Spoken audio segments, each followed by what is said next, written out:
Bien,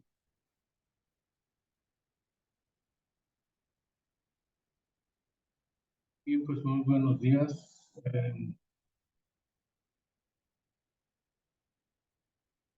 Esto es la grabación que corresponde al día 17 de junio del presente año 2023. Entiendo que esta fecha es día festivo en El Salvador por el Día del Padre. Y pues extiendo mi saludo, felicitación a todos aquellos mis alumnos que fungen ya como padres de criaturas, de sus hijos. Un abrazo caluroso. Bien, vamos a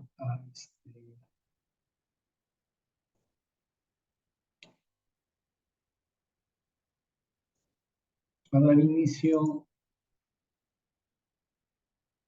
a nuestra presentación.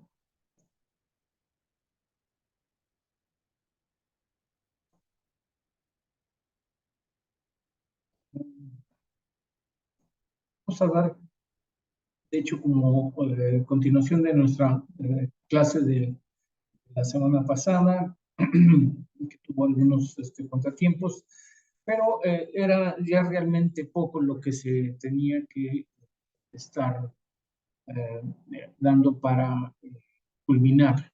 Esto nos lo pongo como una continuación, una segunda continuación, en el que vamos a continuar con lo que se trata de la recolección de datos, por lo menos de alguna manera planearlo o irlo pensando, irlo contemplando, irlo vislumbrando cómo van a recolectar esa información para que dentro del terreno de los hechos tengan los datos suficientes como para constituir lo que finalmente es una base de datos.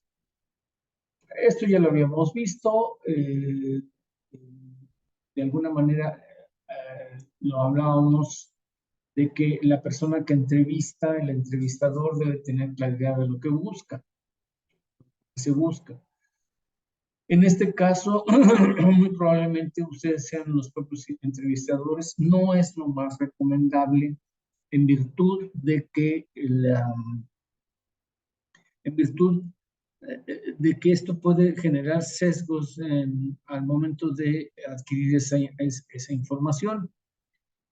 Y lo más habitual es que se contrate o se cuente con un entrevistador, a los que llaman generalmente como encuestadores, y si cuenta con él, debe ser que la persona que vaya a entrevistar, el entrevistador o encuestador, debe tener claridad de lo que se busca, debe tener conocimiento de parte de cada uno de ustedes, cada uno de todos nosotros que realizamos este tipo de actividad, debe tener claridad de lo que se busca.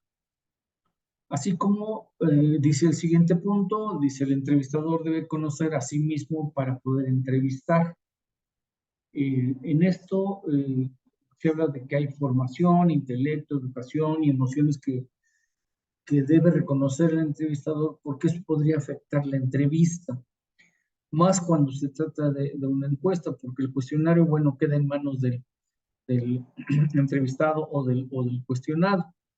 Pero cuando se realiza una entrevista, el estado emocional o incluso la formación o la educación que tenga el entrevistador pueden tener efectos en algunos momentos positivos, en otros totalmente negativos, en cuanto a la recolección de la información. En este sentido ya hay en algunas latitudes donde el entrevistador o el encuestador es una persona profesionalizada y sabe muy bien qué es lo que tiene que hacer y qué es a lo que probablemente se vaya a enfrentar, todo esto.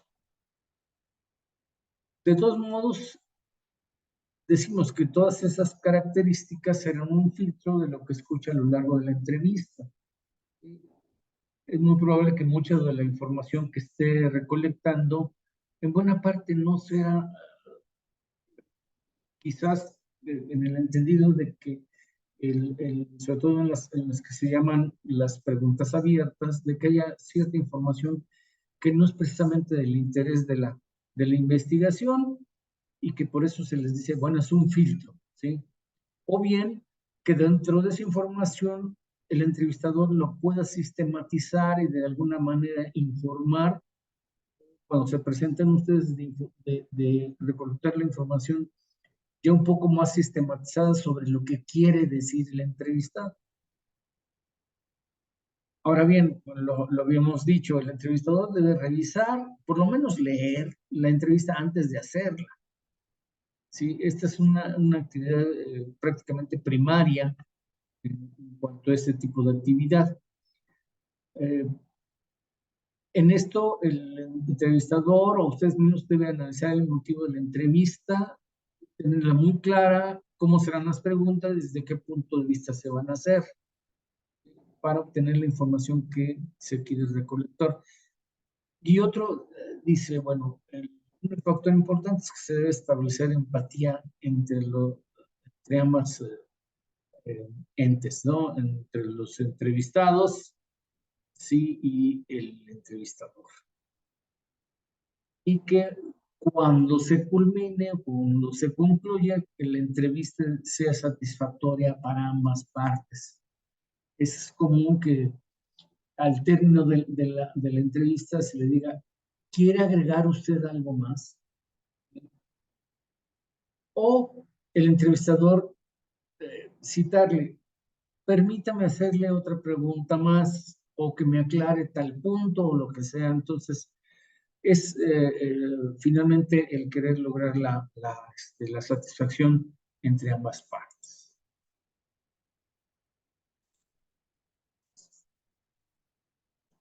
Esto probablemente lo habíamos visto ya la vez pasada, nada más es para retomar el punto. Dice, se debe tomar en cuenta que las personas que responden los cuestionarios no siempre están motivadas para hacerlo.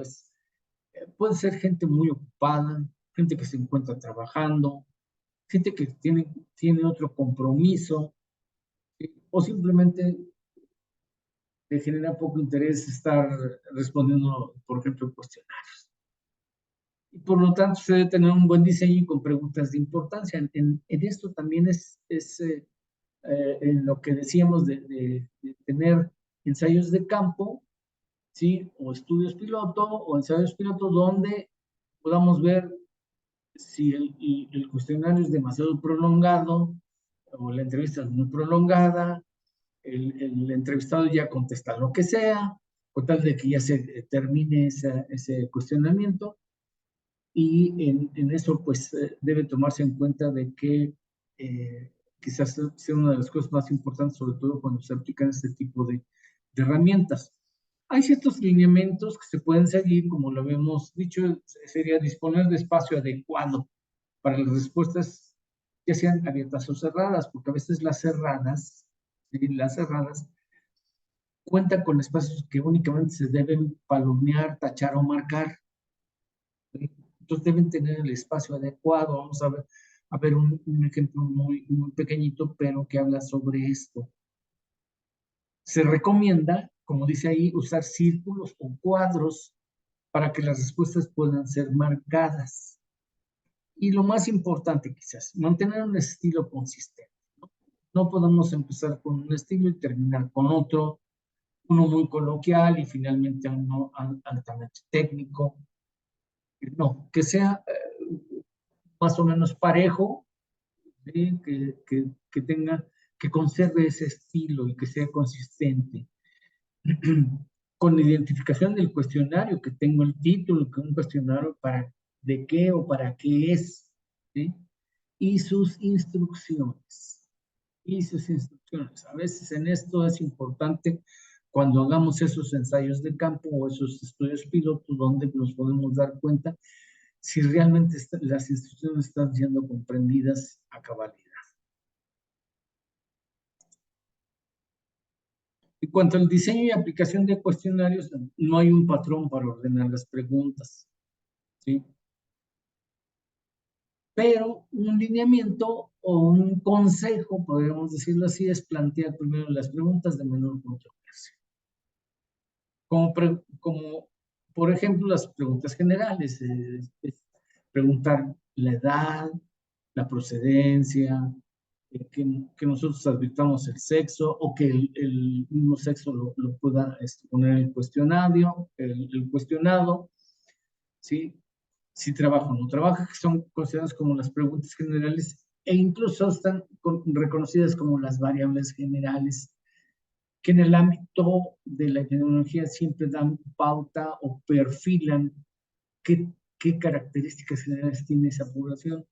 No únicamente nos interesan cuántos, sino pues algunas características generales con las cuales podemos delinear o perfilar esa población a la que estamos estudiando. Se deben de agrupar, si no siempre, sí es posible agrupar preguntas por temas relacionados, ¿sí? Para que después nosotros, en el momento de recolectar la información, no se encuentre una alta dispersión entre una información con otra, y que de alguna manera decidamos que ciertas preguntas o ciertas contestaciones van a estar por temas relacionados o más o menos relacionados. A veces, como dice aquí, los métodos de aplicación del cuestionario es que reunamos a todas las personas en un solo sitio. Eso puede ser, ¿sí? Eh, a veces lo que hacemos con un cuestionario es que, como dice en el último punto, lo podemos enviar y que lo regresen por correo o por internet actualmente, ¿no? Incluso decirle, se lo puede llevar y después me lo regresa. Lléveselo hoy, mañana si viene o cuando venga en esta semana, me lo trae ya contestado. En el segundo punto dice entregar personalmente los cuestionarios en blanco y recopilarlos cuando lo haya completado el sujeto cuestionado. Es en el entendido de que es una atención que se da al que se le va a cuestionar, que sea de manera personal. Es como un primer encuentro o un primer contacto que puede generar mayor empatía entre el entrevistador y el entrevistado o el cuestionado. Debemos permitir que incluso lo llenen en horas de trabajo o cuando se encuentran en su casa. Y esto se hacía quizás no hace muchos años, que se depositaron en un buzón para que llegaran con el investigador. Después, bueno, se aprovechó la vía telefónica y actualmente ustedes saben que por correo y por ciertos software es muy sencillo enviarlo, que se pueden escanear y que se pueden. Entonces, esto hay que considerarlo en el entendido de que, como lo dijimos hace unos momentos, el cuestionario no siempre está a favor de que se le cuestione, no es muy empático con contestar cuestionarios. Entonces, no siempre está en disposición de hacerlo. Bueno, pues se han encontrado diferentes vías de cómo poderlo aplicar y recolectar. Ahora, ya que tenemos la información en una encuesta, a través de una entrevista o un cuestionario al respecto, debemos pensar que debe haber una hoja de recolección de datos que finalmente es una hoja de registro y que va a conformar el expediente de cada uno de los sujetos de estudio o unidad de estudio, ¿sí? Es como la hoja frontal de su expediente clínico. Bueno, aquí es una hoja de recolección de datos y en el que pueden tener varios anexos porque quizás haya la necesidad de complementar con exámenes del laboratorio, permisos, constancias, etc. Entonces, esta hoja de recolección de datos, bueno, pues he tomado aquí algunos elementos, los más simples, ¿sí? Pero que dan alguna idea de cómo podemos ir conformando la hoja de recolección de datos. En esto es que aparentemente es muy sencillo. Es a veces importante si conocen algún capturista para que puedan conformar este tipo de información. Este tipo de información facilita mucho la captura de los datos o de que un capturista pueda irlos recolectando base de datos computacional, que finalmente de eso se trata, y tener en firme, como dicen en hard copy, esta hoja de recolección de datos. No siempre confío en que la información esté en una computadora, una laptop. Si lo tienen, excelente. Sí, pero más vale tenerlo en hard copy, es decir, aquí está el testimonio, sí, es un hecho, aquí lo tenemos. Y bueno, esta hoja se le llama hoja de recolección de datos, pero pueden ser varias hojas, ¿sí? Es dependiendo de la cantidad de información que nosotros queramos recolectar. Pero bueno, aquí, como lo dijimos muy al principio, bueno, se pone del lado derecho, es la forma más fácil de advertir sobre de qué caso estamos hablando. He constituido ahí tres cuadros con los cuales va a ir desde el 001 y de aquí se puede capturar hasta el 999. Si ustedes prevén que van a ser más de 999 individuos, bueno, pues agreguen un cuadro más y dan la oportunidad de que aparezca el caso 1000, y después el 1001, 1002, así. Entonces, esos espacios es de acuerdo a lo que nosotros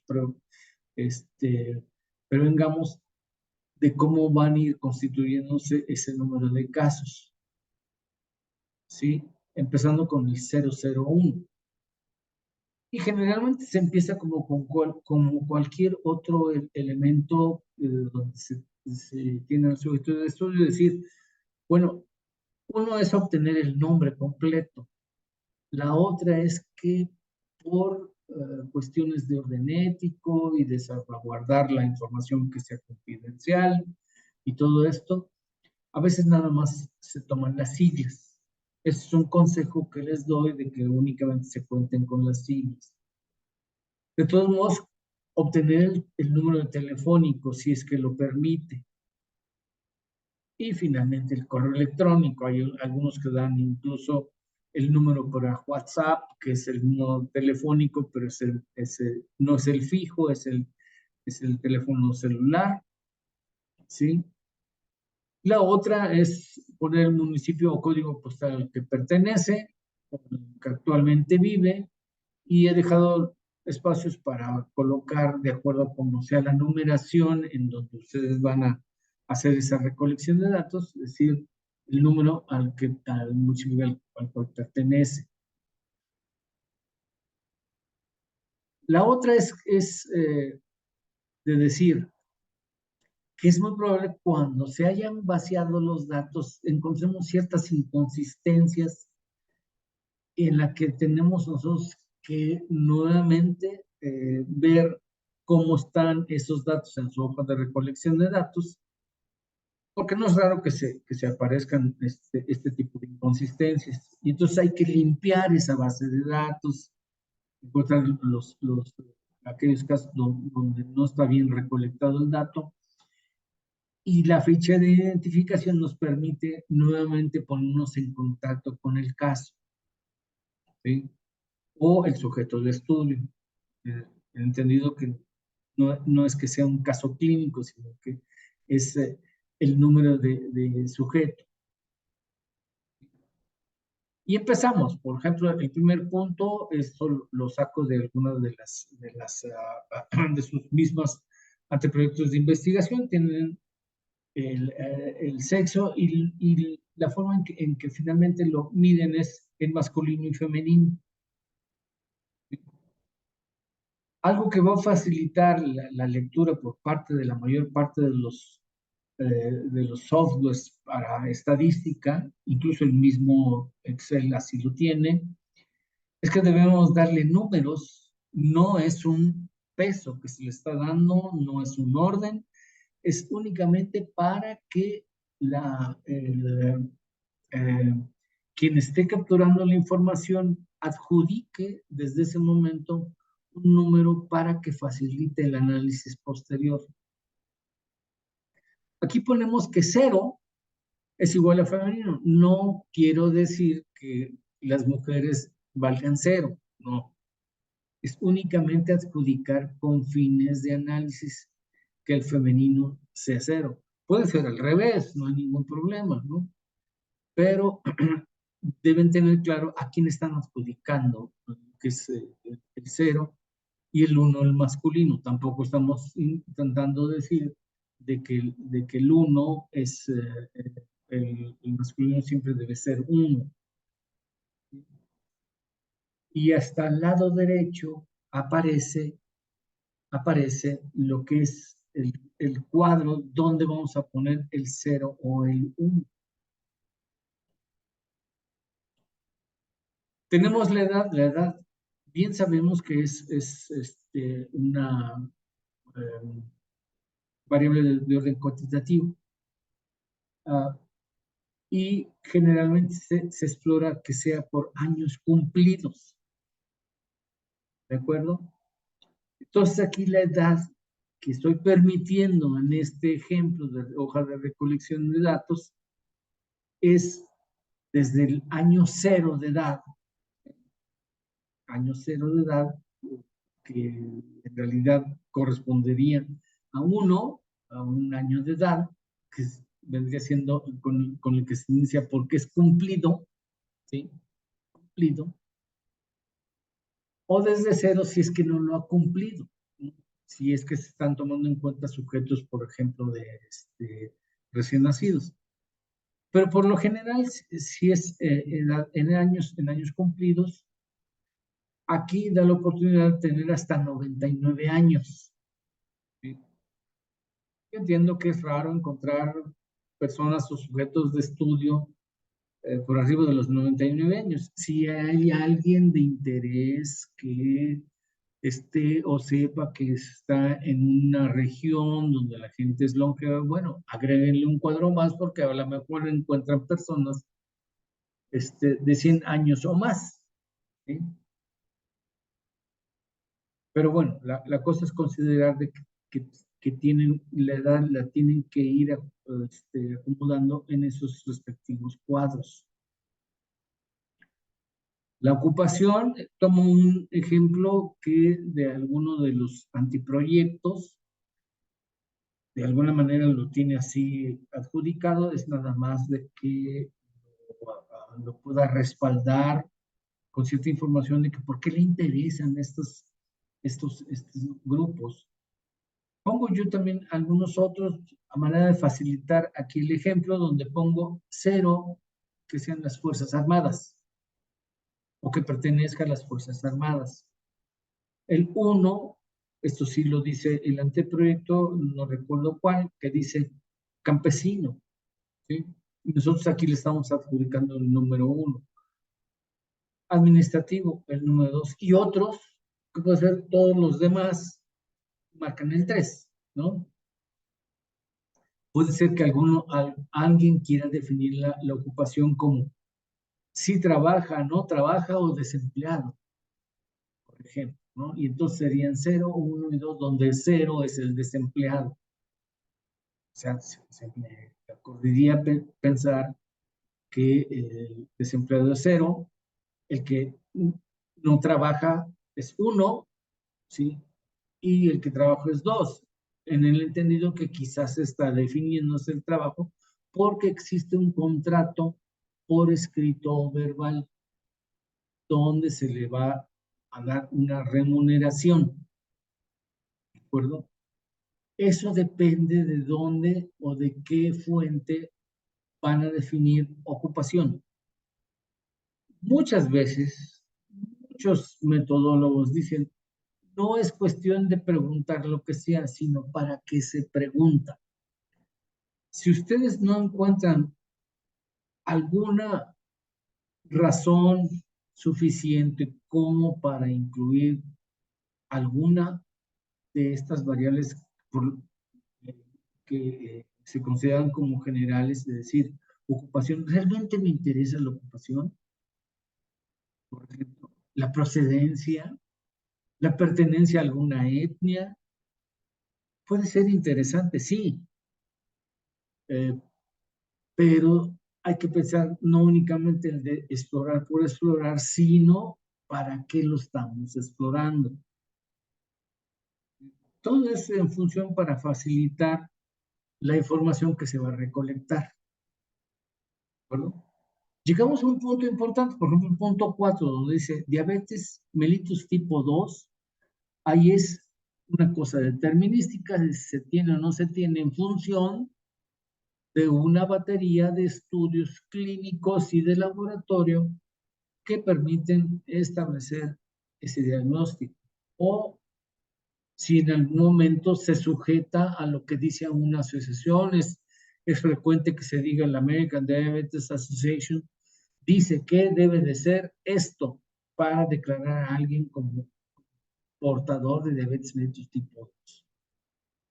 Pero es determinístico si lo tiene o no lo tiene. Ha habido algunos donde dicen, bueno, y si es prediabetes, bueno, hay que decirlo, hubo el antecedente de prediabetes, sí o no, pero actualmente ya es diabético. O si es prediabético, pero todavía no se diagnostica como diabetes. Eso lo tiene que aclarar muy bien el investigador. Pero bueno, en el entendido de que ya es un evento que está diagnosticado, ¿sí? Y cuenta con los elementos, herramientas o pruebas o test de laboratorio donde diga que efectivamente o con lo que puede apoyar o respaldar el diagnóstico de diabetes mellitus. El no es cero, ¿sí? Ya. Le dicen los estudios, no tiene diabetes, no lo hay. Y el siguiente, uno, sí. Aquí definitivamente sí, cuento con las pruebas que dicen que esta persona tiene problemas con el control de su glicemia y que lo consideran como diabetes tipo 2. Y por eso queda el espacio al lado derecho un recuadro donde el 0 o el 1. Esto es lo que vendría siendo una hoja de recolección de datos muy simple. En cuanto a los datos generales, es importante que aquí cuente con la información, sobre todo los que van a buscar factores de riesgo, donde van a buscar ciertas variables que se asocian o se correlacionan mucho con el evento en estudio, que es importante desde el punto de vista epidemiológico, etcétera, ¿no? O aquellos que tienen que cumplimentar ciertos puntos. Recuerdo por ahí el de la leucemia felina, que debe de cumplir con ciertos elementos, no únicamente decir sí o no, sino que hay ciertos elementos que no siempre están completos. Pero se puede decir que de los, si no recuerdo mal, son 7 puntos, puede ser que tenga 5 de 7 puntos y eso lo va a tener que quizás de alguna manera indicar dentro de su hoja de recolección de datos. ¿Algo? ¿Y esto qué da base? Esta hoja de recolección de datos que debe estar en un expediente va a ser la fuente,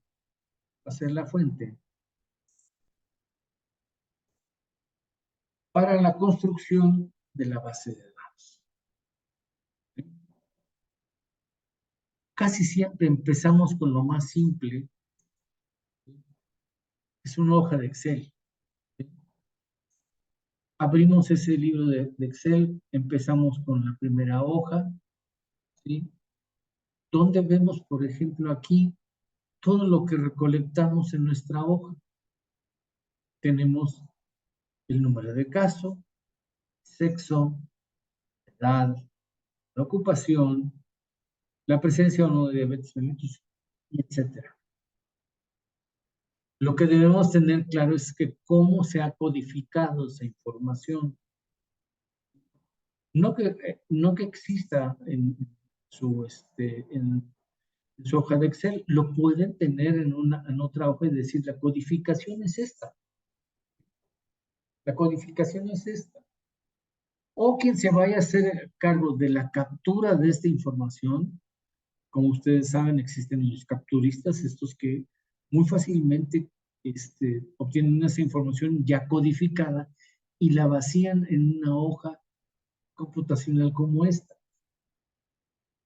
¿Sí? Y ahí está el número de caso, va desde el 001 y dijimos, si dispone usted de 999 individuos, puede tener los 3 espacios. ¿Sí?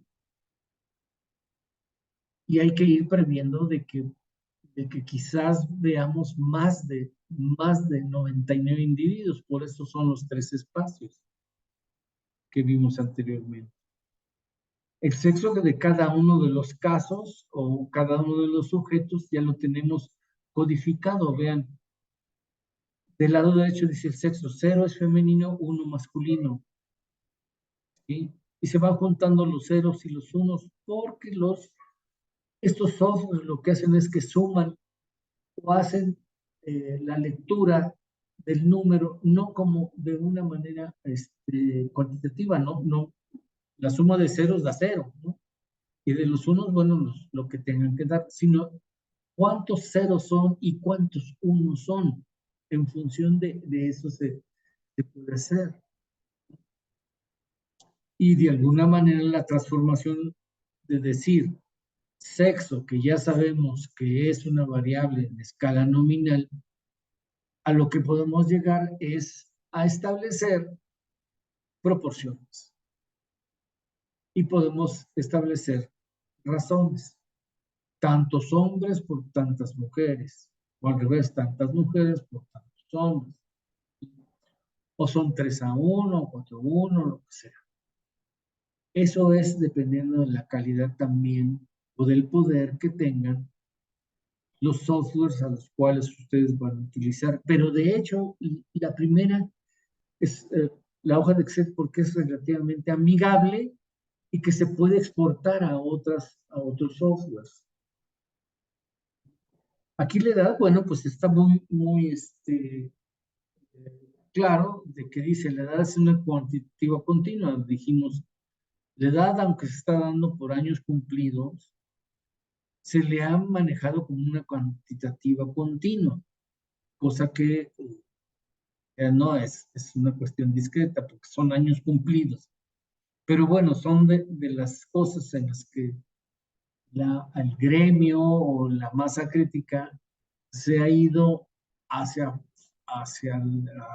constituir a la edad como una cuantitativa continua. Por eso se hablan de promedios de edad, por ejemplo, ¿no? O su distribución en curvas de normalidad. Pero bueno, lo importante es que aquí están ya constituyendo o construyendo su base de datos. ¿Sí? Y tienen la edad, que son el de cada persona, que ya sea que se obtuvo a través de la entrevista o que lo estipuló así en el cuestionario. Y ahí está la edad, ¿no? Está la edad. Y aquí sí se le puede pedir al software, dame el promedio, ¿sí? Y la desviación estándar para saber si la edad tiene una distribución normal y puedo realizar X, Y o Z prueba. Fíjense, ya desde aquí es un momento de decir, quisiera saber la diferencia de edad entre hombres y mujeres. Tenemos esas variables. Bueno, vamos a explotar ese dato de edad y encontremos si hay cierta igualdad o desigualdad con una diferencia estadística a través de una diferencia de medias de edad entre hombres y mujeres. Esto se los pongo como ejemplo, pero es para ir pensando cómo explotamos nuestra información. La ocupación, bueno, pues es algo que también es de interés e incluso podríamos decir cuántos hombres tienen, hombres o mujeres, hombres y mujeres tienen, se ocupan de la ocupación 0 que están en Fuerzas Armadas, por ejemplo, ¿no? ¿Cuántas mujeres son? ¿Cuántos hombres son? ¿Cuántos pertenecen a las Fuerzas Armadas dentro de nuestros sujetos de estudio? y es una forma de ir explotando nuestra información. Algunos dicen es jugar con los datos, la otra es que estamos explotando nuestros datos. Lo que queremos explicar es que la relación que hay entre nuestra variable independiente y la dependiente cuente con esa visión epidemiológica del conjunto de individuos, sujetos, ejemplares que estamos estudiando. No se diga cuando encontremos esto de diabetes mellitus 2, ¿no? ¿Cómo se distribuye entre hombres y mujeres? ¿En qué tipos de ocupaciones se la estamos encontrando más? ¿Qué promedio de edad tienen los diabéticos? ¿Es diferente con los no diabéticos? ¿Son más jóvenes los no diabéticos en esta información? En fin, está bien de pensar que hay que construir una base de datos en una hoja de Excel y que posteriormente puede ser exportada a un software más potente, pero el que va a cuestionar esa base de datos no va a ser la computadora y el software, es el investigador. ¿De acuerdo? Es el investigador.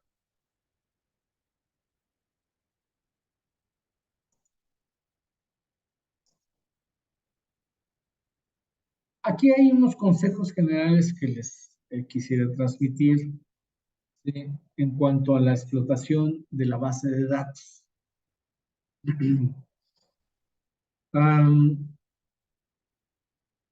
Cuando se llega a este punto, se puede pensar que en un API se ponga como ese subcapítulo del material y métodos, es la propuesta de análisis de la información, o quítenle lo de propuesta, es decir, análisis de la información. Y dice el primer punto, como consejo, ¿no? La base de datos es responsabilidad del investigador o del grupo de investigadores, ¿sí? En el sentido de que es el que va, el investigador, como cada uno de ustedes, van a ver la calidad de la información que se está capturando, ¿sí? Dijimos, sexo es 0, es femenino, 1 masculino. No es raro que de repente ahí aparezca un 3, ¿no? O un 5. Sí.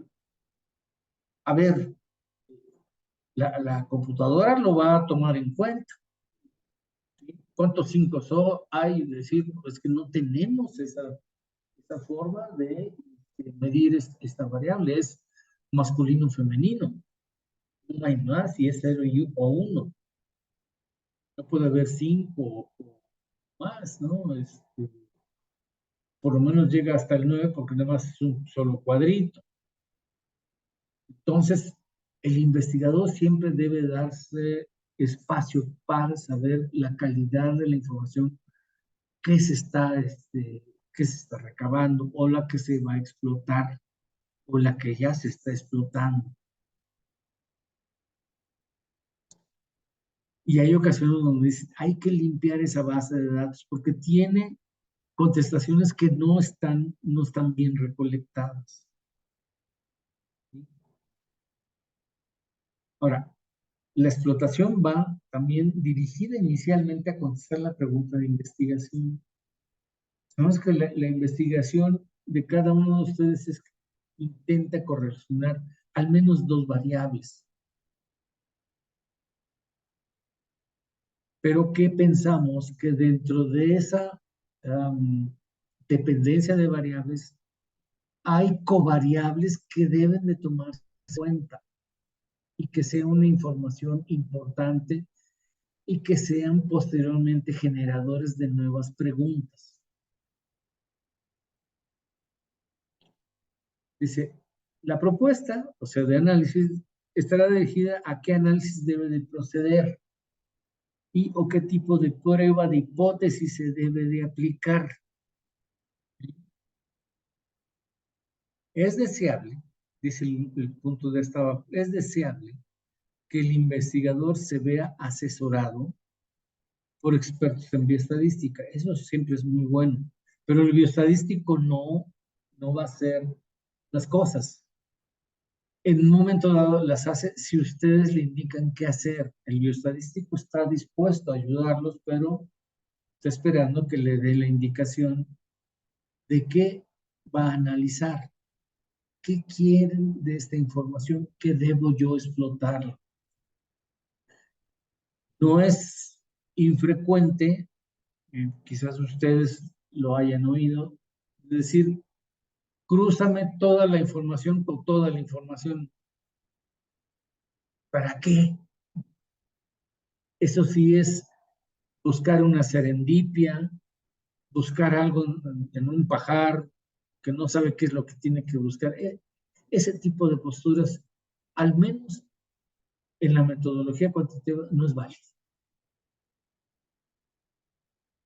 Por eso es bueno que en el momento en que quieran explotar la base de datos,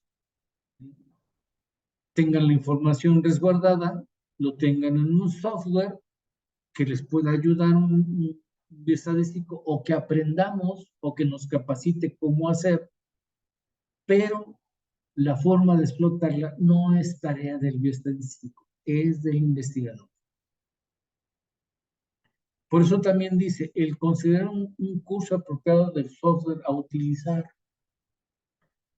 A veces son cursos extraordinariamente cortos, 3 días, ¿no? Con ciertos elementos que lo más básico que queremos decir, o como dice ahí, o apoyarse en quien nos oriente en ese sentido y cuente con expertise suficiente. Es cuando decimos, necesitamos un mentor, quizás no un altamente reconocido bioestadístico. Si tiene la oportunidad, que bueno, pero a veces lo que se necesita es un mentor. ¿Dónde está? Donde el mentor es quien está más capacitado que uno para explotar una base de datos. ¿De acuerdo? O quien se ha enfrentado a una explotación de base de datos, decir, mira, yo le haría así, considera hacerlo asado. En fin, es a veces deseable que alguien lo tome a uno de la mano y decir, a ver, vamos a explotar la base de datos. En el entendido de que apenas están en un anteproyecto, pero desde este momento es todas esas fundamentos o bases como para poder realizar este tipo de actividad.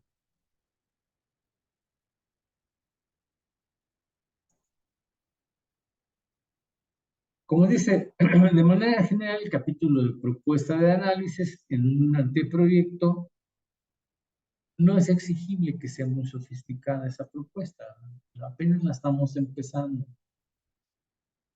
cosa que un protocolo formal ya debe de estar muy bien establecido de qué es lo que queremos hacer. Ahora, que en el terreno de los hechos se presenten otras cosas, bueno, eso va a depender de la capacidad del investigador de cambiar el rumbo de algunas situaciones en el terreno de los hechos, como dicen, en el piso, ¿sí? En el piso, es decir, lo que tenemos o lo que se puede hacer es esto, ¿se hace o no se hace? ¿Seguimos o no seguimos? ¿O luchamos para atrás? ¿No?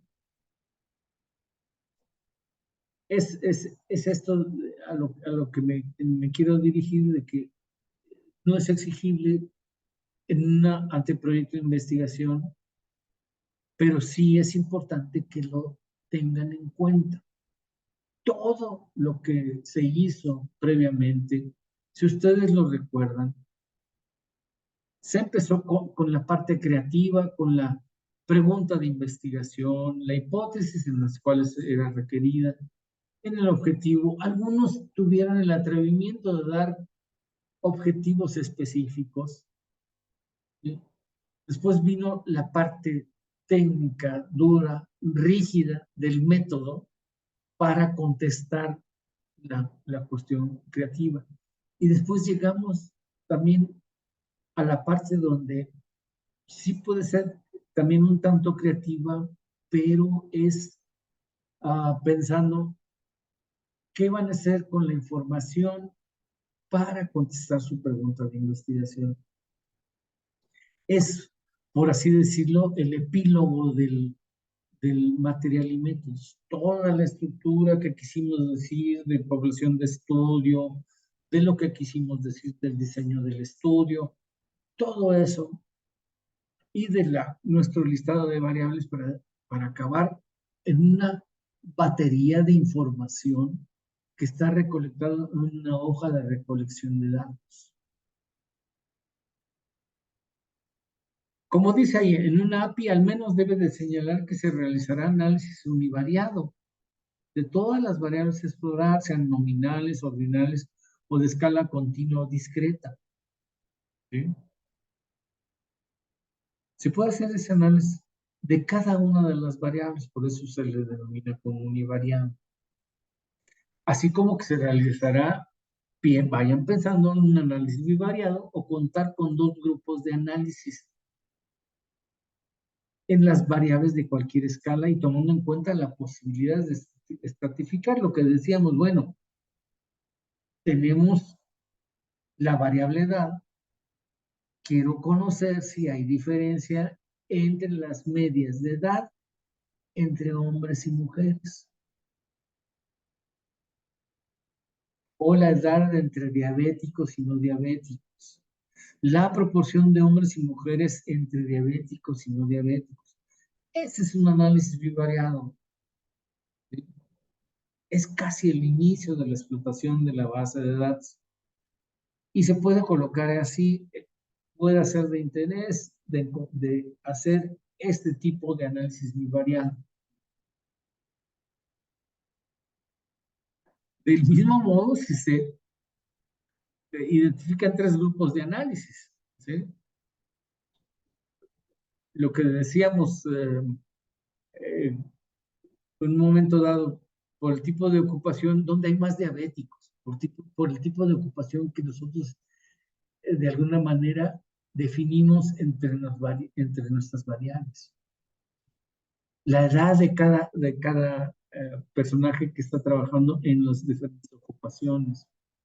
Son más de tres grupos y queremos encontrar diferencias. E incluso decir la posibilidad de confeccionar un análisis multivariado.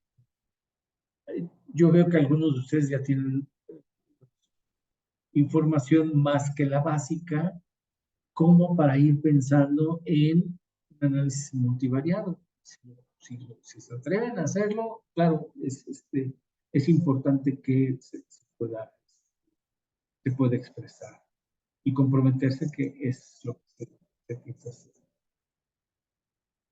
Mucho se dice, a ver, decimos, si se busca correlación entre dos variables, pueden utilizarse pruebas de correlación, ya sea de Sperman o Pearson, de acuerdo al tipo de variable que sea. ¿Sí? Si es lo que se busca es correlación. Si se quiere encontrar diferencias entre grupos, ya viene la cosa un poquito más compleja, pero vayan tomándolo en cuenta. ¿Sí? En las variables nominales, donde hay dos grupos, si son muestras dependientes o independientes, nosotros tenemos un grupo y seguramente los recolectamos a todos juntos y entonces hacemos dos grupos de un grupo total que tenemos, entonces son muestras dependientes. ¿Sí?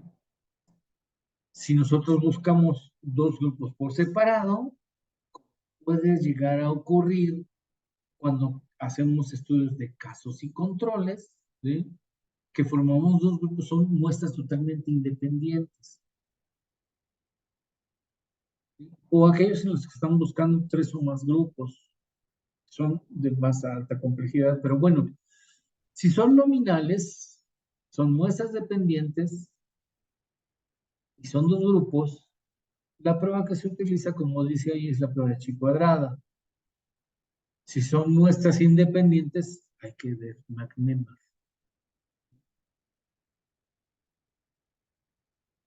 Eso que decíamos, que diferencia hay entre diabetes mellitus entre hombres y mujeres, lo estamos viendo, son dos grupos, ¿sí? Y queremos ver nada más si hay una diferencia proporcional entre la cantidad que tenemos de diabéticos entre hombres y mujeres.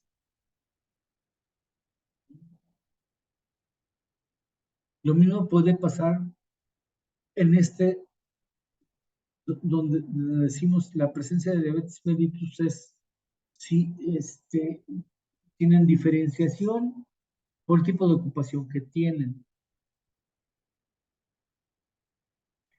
que es muy diferente cuando lo hacemos en variables ordinales, cuando son 3 grupos, por ejemplo, que de alguna manera quizás tengamos que investigar el nivel socioeconómico del sujeto y decir puede ser alto, medio, bajo.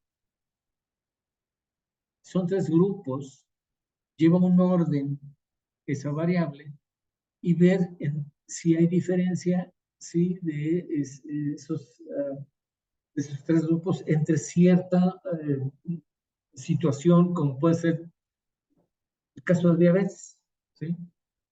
Es sí o no diabéticos, pero se presenta en niveles socioeconómicos diferentes. Es lo que queremos ver. Bueno, si son independientes los grupos, es la prueba de Kruskal-Wallis y la otra la de Friedman. Si únicamente son 2 grupos,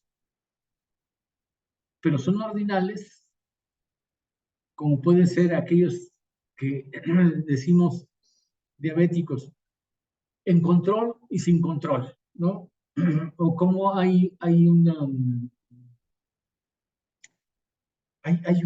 estudio que se pretende hacer sobre la presencia o no de infección de vías urinarias, si el tratamiento es adecuado o inadecuado. ¿Sí? Aunque nada más son 2, y que aparezca de manera varias, se pudiera tratar como una, porque puede ser tratamiento completo, parcialmente completo o incompleto, o nulo, imagínense de que hubiera ese orden, ¿sí? Pero sí en las ordinales, que pueden ser alto, medio y bajo, por ejemplo, y de que sean nada más 2 grupos. Ahí están las pruebas de Udman-Widell o Wilcoxon. ¿Sí? Cuando son muestras independientes.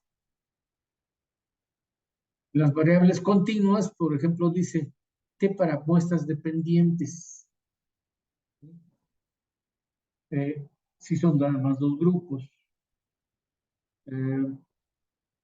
Como el que hemos tratado de la diferencia de edad, de medias de edad entre hombres y mujeres.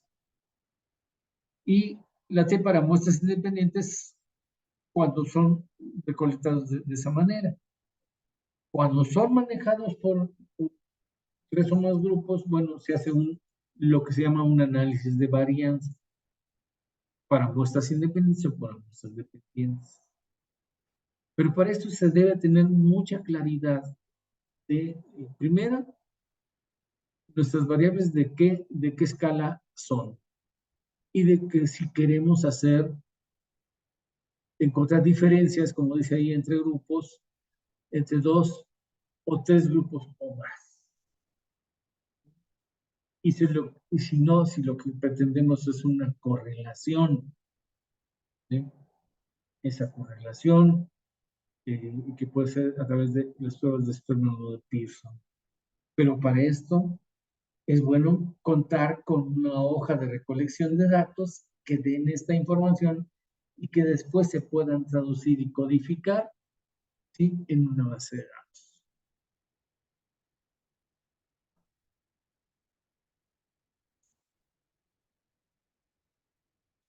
Ahora, no olvidemos que aquellos APIs que, uno, por primer punto, contemplan el cálculo de riesgo relativo. ¿Sí? Hay alguien que se está atreviendo a hacer un seguimiento y lo que quiere ver es si puede encontrar sucesión, por lo tanto es un riesgo relativo, ¿no?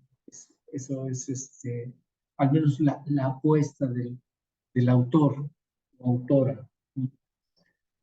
Está la razón de Momius, el entendido de que hay una diferencia estructural, observacional, diferente entre uno y otro.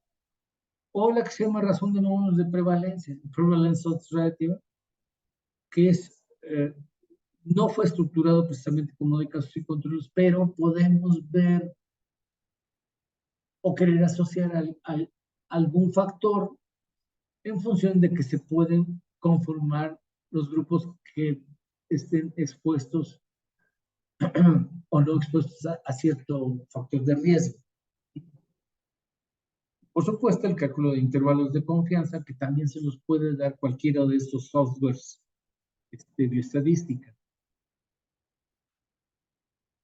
También no olvidar aquellos APIs que pretendan incluir el cálculo de riesgo atribuible o la fracción etiológica como medidas de impacto potencial. Acuérdense de esta situación de decir, ¿cuál sería el impacto potencial en salud si nosotros pudiéramos controlar o eliminar este factor de riesgo que se está estudiando? ¿Sí? Ya sea si es un estudio de diseño de cohorte o de casos y controles, o en un momento dado de POR, de Prevalence of Trading, POR o POR, o razón de módulos de prevalencia, de que podemos de alguna manera visualizar el impacto potencial que pudiera tener pensando en la multifactorialidad de o la multicausalidad de las enfermedades o del daño. También no olvidar aquellos APIs que exploren medidas de frecuencia, prevalencia, tasas de incidencia acumulada y o densidad de incidencia que se mide por tiempo persona. Y aquellos que intentan formular modelos, esto ya es más que sofisticado, pero es quizás la oportunidad de irse a, a cosas más complejas para entender la multifactorialidad de las enfermedades, asumiendo de que nosotros pretendemos de alguna manera delinear que hay, lo que estamos buscando es dentro de todo este complejo de factores, encontrar la causa que es necesaria y a través de qué elementos se puede hacer o constituir una causa suficiente. Sí podemos entender de que el consumo de carbohidratos produce diabetes mellitus, pero también hay otras covariables que puedan ser predictoras y no únicamente el consumo de carbohidratos, que pueden ser predictoras, ¿sí?, del evento que se va a formar.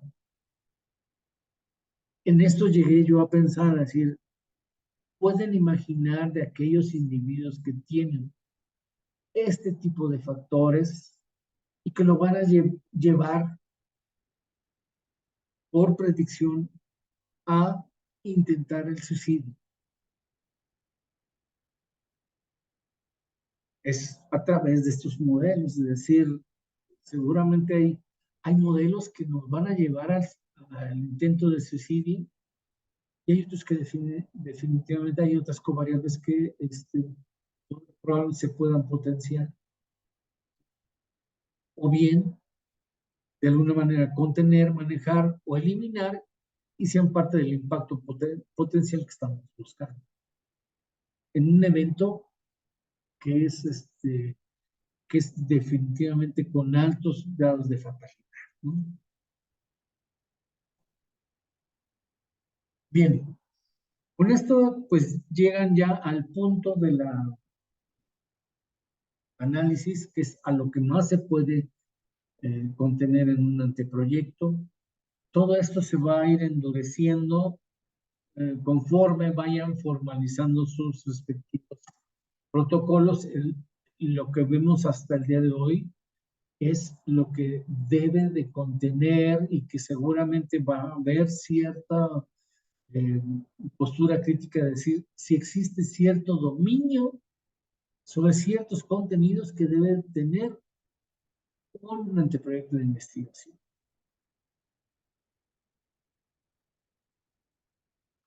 Como es un ejercicio que finalmente se va a dar en las dos siguientes semanas, yo les doy ciertos consejos generales. son esos consejos. Hay algunos puntos que son ineludibles, no hay modo de modificarlos, sobre todo en lo que nos queremos referir al tiempo de presentación. El tiempo de presentación, pues no lo podemos,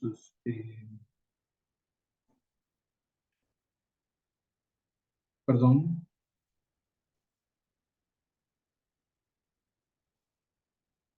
el tiempo de presentación no lo podemos modificar, son es de texto, ¿sí?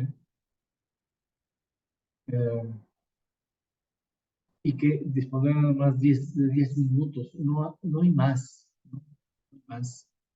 Son 9 ustedes y son únicamente, son 2 horas en cada semana, dice. La presentación, eh, por lo general, buscamos que sea una presentación sobria, ¿sí? Um,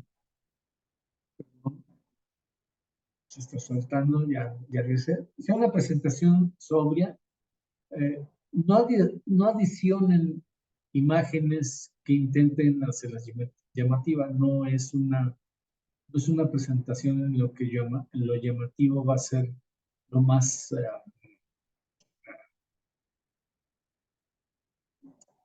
lo más importante, sino es dirigido hacia el contenido. Solo si la imagen forma parte de lo explicativo de lo que se piensa hacer, bueno, es permisible que haya ese tipo este, de cosas que se les, se les permita meter ciertas imágenes, pero las que son muy, como decimos a veces, de orden comercial o cosmética, no. La otra es, les digo, son consejos, prefieran exponer su API, su anteproyecto, en láminas blancas con letras en negro. Pueden resaltar sin mayor detalle usando letras en negritas o algunos términos torales que, a juicio de ustedes, se daban subrayar o ir en rojo, o en rojo y aparte subrayados y con doble subrayado, es decir, esto es destacable, importante, etc., ¿no? Decidan por un tipo de letra que sea fácil lectura para los asistentes, no pretenden poner letras por ejemplo, de orden gótico, no facilita la lectura, no tiene incluso nada que ver con lo que se está presentando. No se extiendan demasiado en el marco teórico. A los que son especialistas en algún terreno, generalmente los arropa mucho la profundidad y la extensión del conocimiento que tengan sobre ciertos contenidos, y quisiéramos que todos los demás lo supieran. En este no, aquí el marco teórico tiene que ser extraordinariamente asertivo sobre lo que se va a investigar. Como dice ahí, lo que interesará y cuestionarán más los críticos es su pregunta de investigación, ¿sí? El planteamiento de ella, de esta investigación, y por supuesto la hipótesis. Sobre todo que la hipótesis sea congruente con lo que se está preguntando, lo que decíamos. A veces queremos contestar con una para respuesta, asumiendo que el otro va a entenderlo así. No, aquí es, la hipótesis tiene que ir bien congruente con la pregunta de investigación, si es que es necesaria. Ya lo dijimos en estudios de frecuencia, donde no se conoce la situación cuantitativa del fenómeno, bueno, pues eh, puede atreverse quizás a emitir una hipótesis, pero en realidad no, esa información no quiere recolectar porque no se conoce esa información.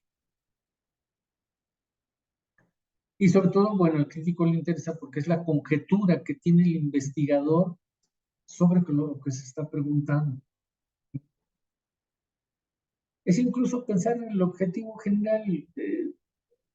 A veces los objetivos específicos nos da, nos genera cierta urticaria de que tengamos que decirlas. Si las tienen y vean que los diferentes objetivos van dirigidos a cumplir el objetivo general, perfecto, perfecto.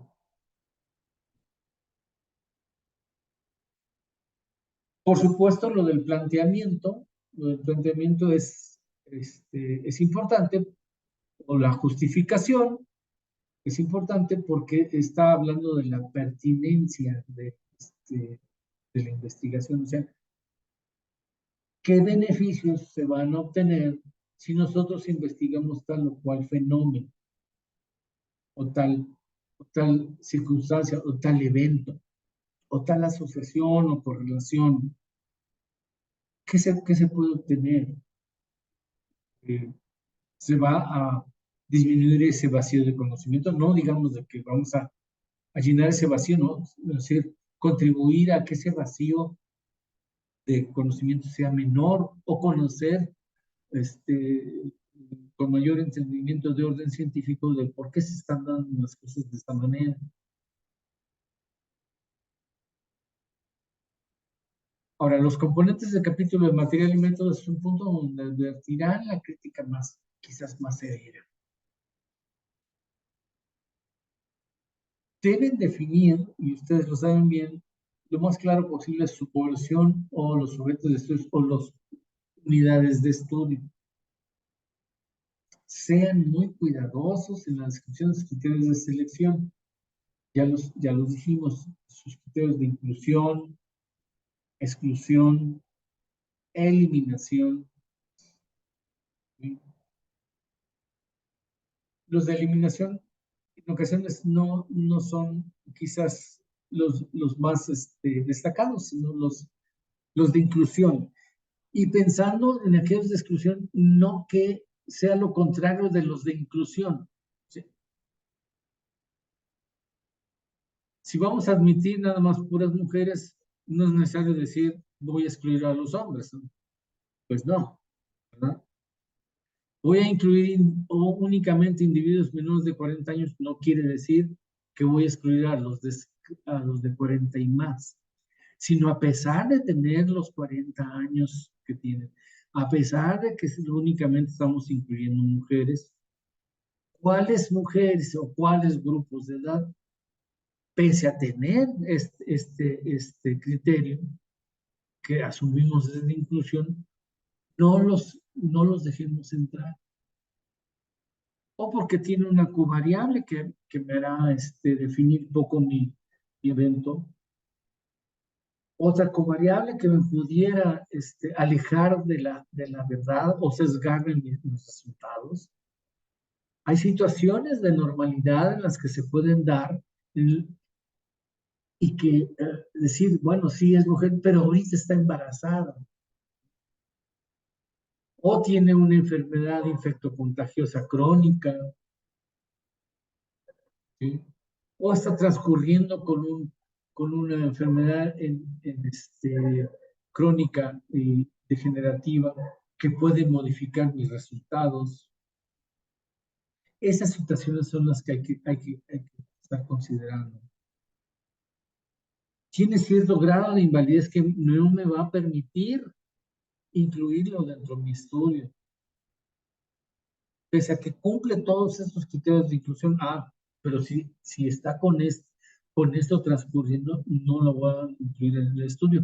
Y más, sobre todo en aquellos estudios donde únicamente se va a hacer una sola lectura. El entendido, por ejemplo, cuando hablamos de estudios de cortes, es que vamos a ir recabando la información conforme avanza ese estudio, ¿sí? Pero la mayoría de los estudios que vamos a hacer son, como dicen, de orden transversal, en que nada más vamos a obtener una sola ocasión la información. Hay por ahí todavía, recuerdo, el que va a estudiar la incidencia de enfermedad de Chagas. Y hay una situación ahí particular que ocasionó cierto resquemor de decir, Vamos a incluir a todos los que tengan un registro en el que se hizo estudio para ver si efectivamente tiene enfermedad de Chagas. Pero ojo, aparecieron casos que señala el mismo investigador como, o investigadora que lo señala como dudoso. ¿Sí? Ahí no sería interesante decir, bueno, ¿qué se hicieron con esos casos? ¿Se les dio de todos modos tratamiento? ¿Se repitió el estudio? ¿Se esperó si dentro de determinado tiempo, o como dicen, ventana epidemiológica, no se declaró la presencia de enfermedad de Chagas? ¿O sí se declaró? Aquel dudoso que sí se convirtió en caso, ¿al qué tanto tiempo se tiene que realizar nuevamente el estudio para decir, ojo, no es dudoso, efectivamente tiene la enfermedad o no la tiene? Entonces ahí, a pesar de que es un estudio transversal, quizás tenga la información porque va a ir al registro donde quedan los casos de enfermedad de Chagas. Y que de alguna manera va a tener aquella población que está libre de la enfermedad para poder constituir las tasas de incidencia acumulada. Entonces, miren, en esto sí me llama la atención que algunos de ustedes ya tienen ya delimitada su tamaño de muestra. Hasta este momento, un anteproyecto, bueno, no entramos mucho en ese tipo de estudios, sino de puntos, sino pensamos más bien la factibilidad de poderlo hacer, ¿no? Si tienen esa información, todos nos tengan a la mano. Y si tienen la información y la dicen, seguramente va a generar más preguntas de dónde obtuvo esa información. ¿Sí? No es únicamente cuánto, sino a través de qué fórmula, sobre, pensando en que la población que están viendo general es esta, de cada cuándo se presenta este fenómeno. ¿Sí? Pues toda esa información tengan a la mano.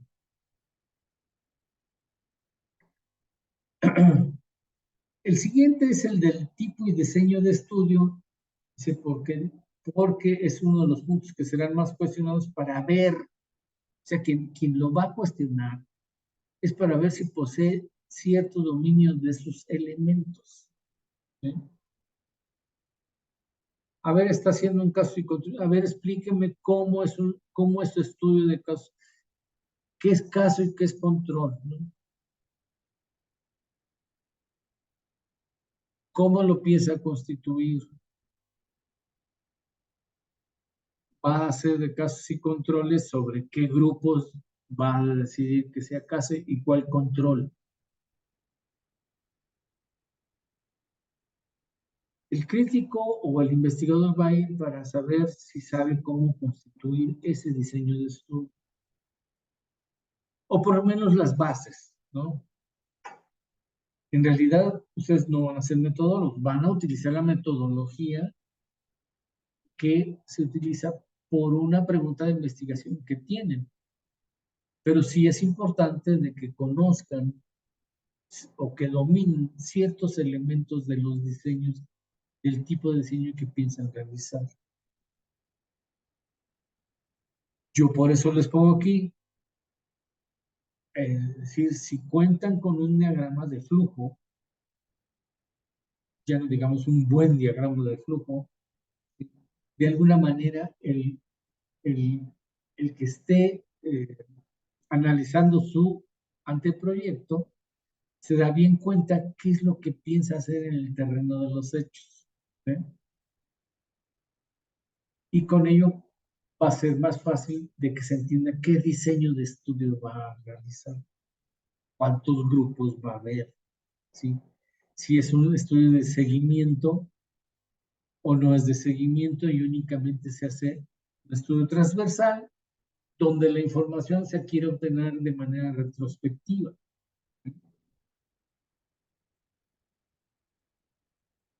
Entonces, en eso sí pongan mucha atención de um, del diseño de estudio. Claro, hay que tener mucha claridad en cuanto a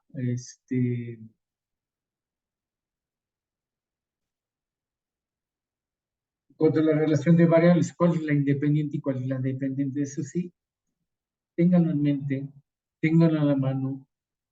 Si es posible presentarlo, pues preséntenlo. De hecho, cuando hagan su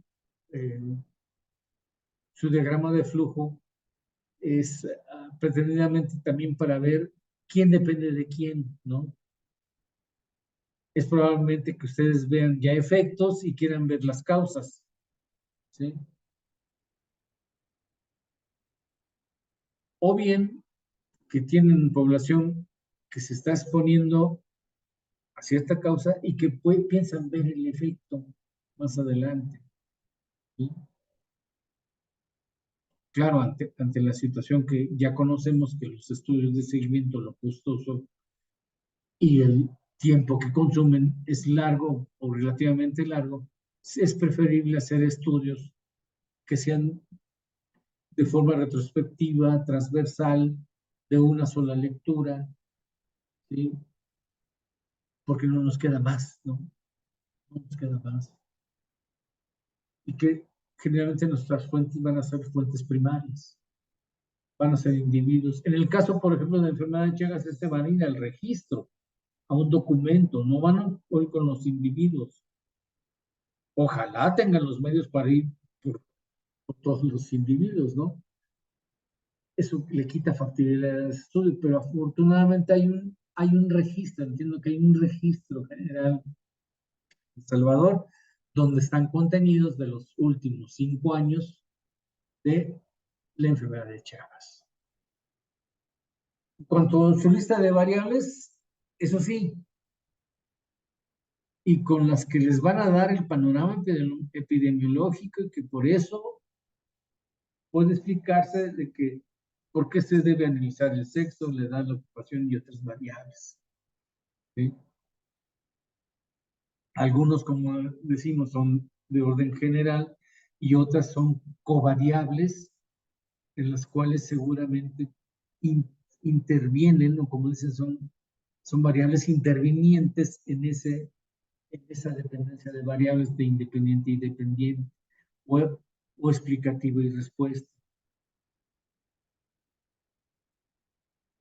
Siempre será mejor, ¿sí?, si sus variables de interés cuentan con la definición operativa fundamentada en herramientas, encuestas y o cuestionarios ya validados. Sabemos que hay algunas variables que, por ejemplo, cuando se quiere definir el sexo,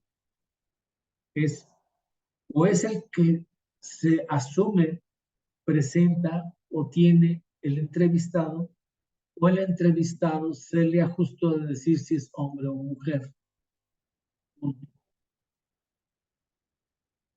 No hay herramientas más posibles o éticamente posibles de ejercitar.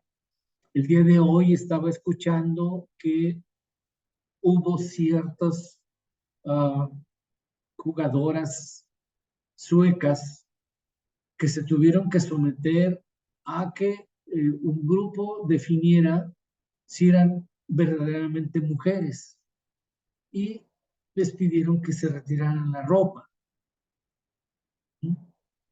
Eso obviamente no lo van a hacer ustedes, ¿sí? Pero se están dando estas situaciones porque están entrando en problemas judiciales por haber hecho ese tipo de exploración.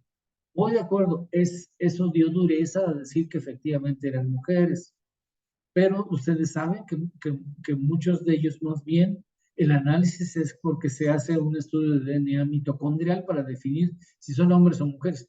No hay oportunidad de hacer esa prueba.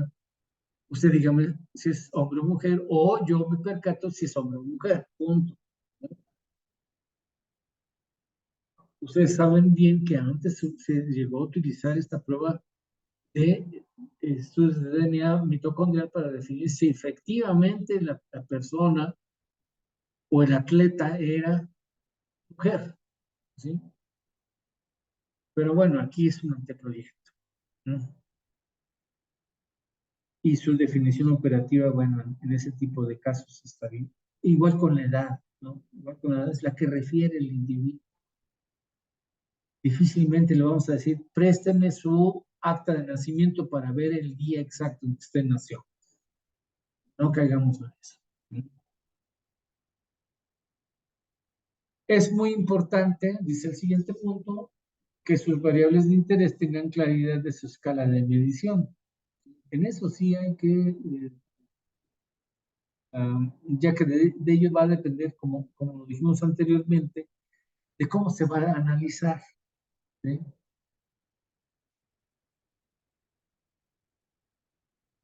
En forma agregada es que tengan la información a la mano, ¿sí?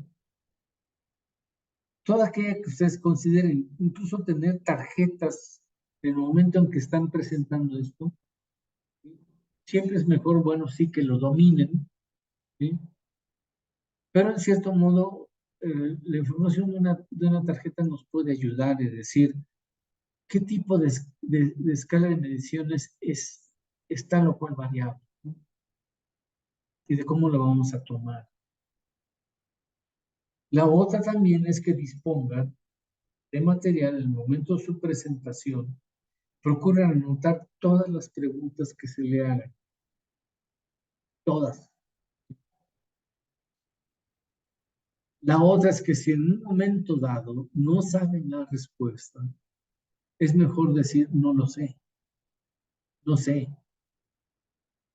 O bien, si es sobre un determinado punto en particular, es decir, lo voy a investigar, voy a indagar mejor, revisaré la literatura al respecto, mejoraré mis definiciones en función de lo que usted me está preguntando, ¿sí? Siempre es preferible eso a querer dar una respuesta con la que quizás terminemos enredados. Y eso nos pasa a cualquiera, ¿sí? Entonces es a veces mejor decir, no lo sé. Recuerden que la crítica, por más severa, y lo hemos comentado muchas veces, por más severa o intensa que sea, va dirigida a la presentación y no a la persona. A veces los señalamientos pueden ser de apariencia destructiva. No lo tomemos así. Lo que pretendemos es, como dicen, es la actitud crítica. Debe de aguantar su diseño ese tipo de cuestionamientos. Si es una parte blanda de nuestro estudio, la siguiente tarea es endurecerlo. Pero lo que van a endurecer es su investigación. La crítica va dirigida a la investigación, nada más a la investigación, al documento, a la presentación. Y también he entendido que es un anteproyecto, ¿no? No va a iniciar mañana, es un anteproyecto apenas. Otro consejo pongo aquí sobre la forma de la presentación es que las láminas no estén sobresaturadas de información.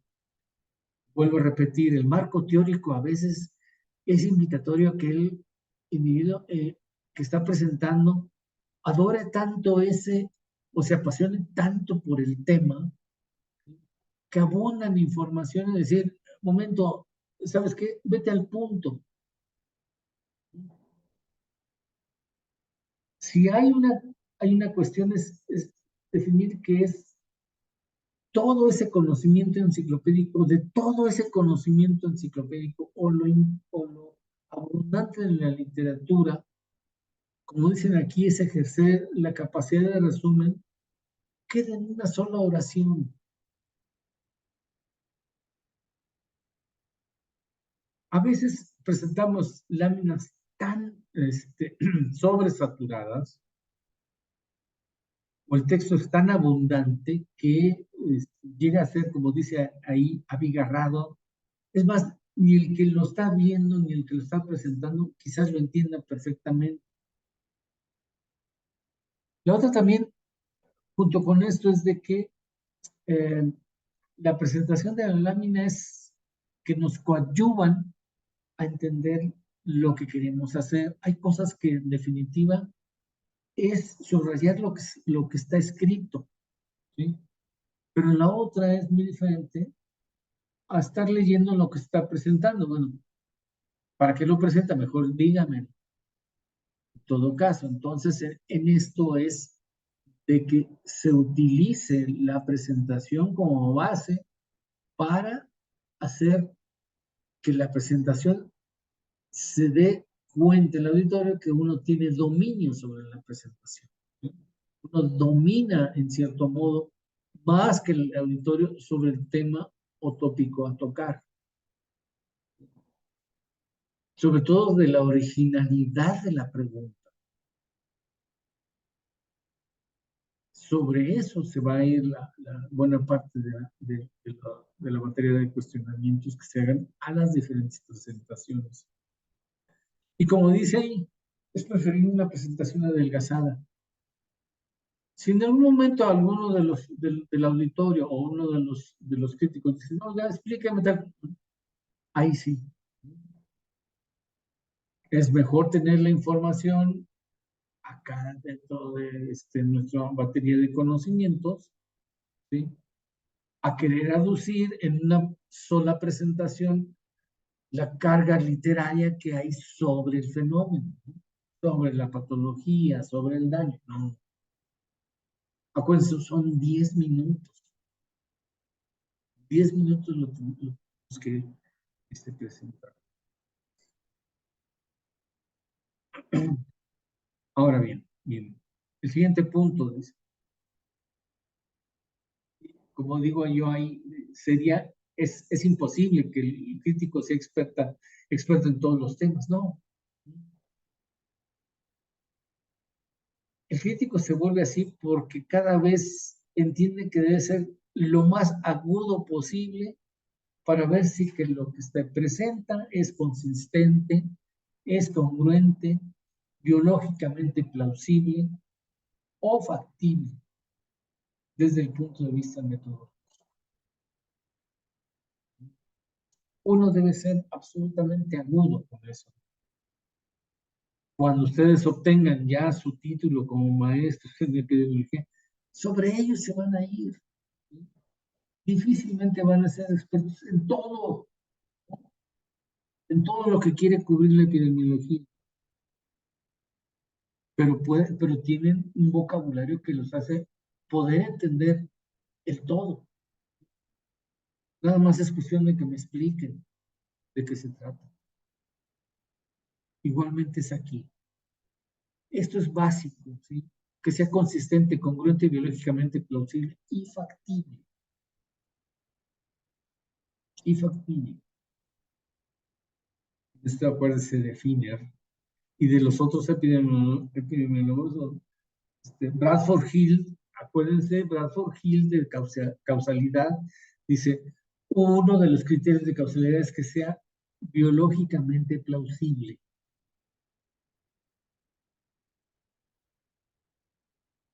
Entonces, en todo esto, la crítica sobre sus diferentes presentaciones no lo están presentando quizás en los expertos del contenido temático que está dando el marco teórico, no, pero sí ver que sea congruente desde lo que escriben ustedes como título hasta lo que quieren explorar en su base de datos, ¿verdad? Debe haber esa congruencia entre desde cómo inicia, cómo termina, en fin, y lo provocador que esto pueda ser, que esto también sea punto básico del crítico, porque va a haber quizás preguntas que surjan y que de alguna manera su anteproyecto da pie para buscar la respuesta de esas nuevas preguntas.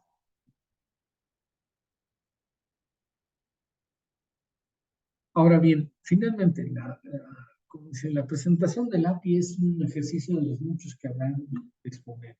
Ahorita es la presentación de un proyecto, después será la presentación de un protocolo ya bien formalizado. Seguramente va a haber oportunidad de presentar datos preliminares que están encontrando, las dificultades que están encontrando, los nuevos eventos con los cuales no se había pensado ni ustedes ni la literatura. Finalmente, la presentación de resultados finales en foros, congresos y todo esto. Y al último, su examen de grado. Que quizás esto tenga algo que ver, ¿no? No lo sé. Pero así de importante lo deben de considerar. La otra, el punto final de todo este ejercicio es la publicación.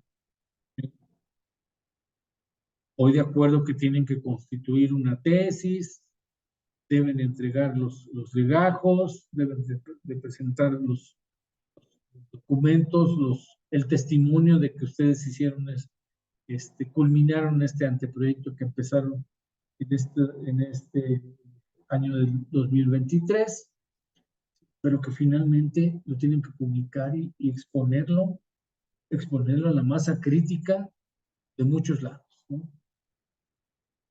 Y por eso es, como lo puse aquí, la presentación de esta API es apenas un primer ejercicio de los muchos que habrán de exponer, porque cuando tengan resultados ya publicados, aún así hay que exponerlos. Y aún así recibirá críticas. Y aún así encontrarán que tienen parte de su estructura es blanda y hay que encontrar la manera de endurecer. En fin, esa es la tarea final de quiero entender que por eso es la presentación ante investigadores externos, es decir, lo que yo estoy pensando aquí en mis clases, en mi anteproyecto, va bien, falta la postura crítica de gente que no conoce cómo han ido evolucionando, ¿no? Muy bien, pues ya con esto termino. Quiero dar las gracias por la atención que han tenido a través de las diferentes presentaciones. Esta fue una presentación relativamente corta. Pero no hay problemas con su grabación y después y que a la verdad lo puedan ver. Le deseo lo mejor en sus presentaciones. Aún no cuento pues con cómo va a ser la estructura de la presentación, pero de todos modos todos prepárense. No sé si la selección de entre los nueve anteproyectos, la selección de presentación sea ese día por azar, ¿sí? Así que vayan todos preparados. Y pues nada más, estoy a sus órdenes para cualquier cosa. Ustedes conocen mi correo electrónico. Y bueno, finalmente desearles feliz Día del Padre a aquellos que ya cuentan con este título, ¿sí? Y pues nos vemos próximamente. Que tengan buena tarde.